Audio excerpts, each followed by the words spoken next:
ससी के जोर देने पर उसका शौहर खामोशी से दाऊद का क्रिमिनल रिकॉर्ड खंगालता है और जैसे ही सच्चाई सामने आती है कि दाऊद इतना बड़ा अपराधी है, वह हैरान रह जाता है। अगले ही पल एक एक सबूत, एक एक जमीन, हर कब्जे की फाइल अदालत के सामने रखी जाती है। अदालत नोटिस लेती है और सबूत देखते ही अगले ही लम्हे दाऊद की गिरफ्तारी का हुक्म सुना देती है। पिया ये खबर सुनकर अपनी जीत पर खुश हो जाती है, लेकिन दूसरी तरफ दाऊद का गुस्सा आसमान छू रहा होता है। ऊपर से खबर मीडिया तक पहुंच चुकी होती है। दाऊद फैसला कर लेता है, पुलिस से पहले मैं वार करूंगा। वह अपने आदमियों को हुक्म देता है, पिया को उठा लाओ खामोशी से और किसी को खबर न हो। दाऊद के लोग पिया के घर को घेर लेते हैं। सीधा हमला नहीं करते। एक मासूम सा बच्चा पिया के घर के अंदर भेजा जाता है जो झूठा पैगाम देता है, सावल को दाऊद ने मार दिया है। पिया जैसे ही ये खबर सुनती है, पिया का दिल दहल जाता है। वह कुछ सोचे समझे बिना दरवाजे से बाहर निकलती है और अगले ही लम्हे अगवा हो जाती है। दूर से टीपू ये सब देख लेता है। वह भागकर सावल को खबर देता है। सावल एक पल भी जाया कि बिना निकल पड़ता है, लेकिन दाऊद के आदमी पहले ही पिया को दाऊद तक पहुंचा चुके होते हैं। सावल भी वहीं आन पहुंचता है, आंखों में आग, आवाज में चेतावनी, पिया को छोड़ दो वरना अंजाम बहुत बुरा होगा।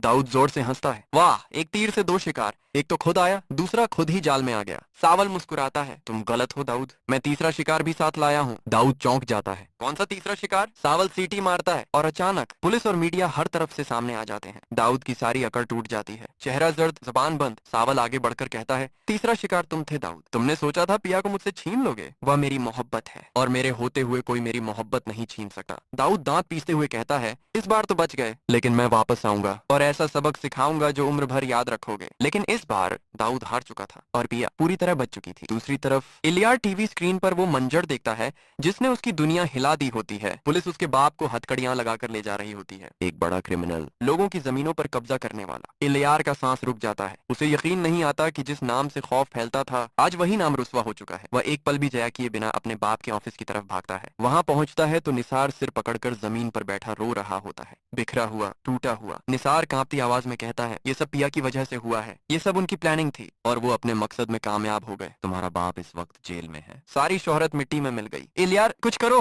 ये सुनते ही इलियार के अंदर का सब्र टूट जाता है, आंखों में नफरत, दिल में आग। वह बदला लेने के सिवा कुछ नहीं सोचता और सीधा पिया के घर की तरफ निकल पड़ता है। उसी वक्त घर के अंदर सावल पिया को दिलासा दे रहा होता है, पुरसुकून लहजे में कहता है, अब दाऊद हमारा कुछ नहीं बिगाड़ सकता, उसे उसके जुर्म की सजा मिल चुकी है, तुम परेशान मत हो, मैं तुम्हारे साथ हूँ। अचानक इलियार वहाँ पहुंच जाता है, गुस्से से चिल्लाता हुआ कहता है, मुझे पहले ही मालूम था, ये सब इसी सावल की वजह से हुआ है। मेरी मोहब्बत छीन ली और अब मेरे बाप को भी जेल की सलाखों के पीछे भिजवा दिया। वह पागलों की तरह चिल्लाता है, ना मैं सावल को माफ करूंगा, ना पिया को। मैं तुम दोनों का नाम इस दुनिया से, इस निजाम हस्ती से मिटा दूंगा। इलियार के इस जुनूनी का गुस्से को देकर सावल एक कदम भी पीछे नहीं हटता। ठंडी आवाज में कहता है, तुम हमारा कुछ नहीं कर पाओगे। वह खामोशी से अपने आदमियों को इशारा करता है और अगले ही पल इलियार मजबूत हाथों में जकड़ा जा चुका होता है। इस बार गुस्सा हार गया था और इलियार खुद अपने अंजाम के करीब पहुंच चुका था।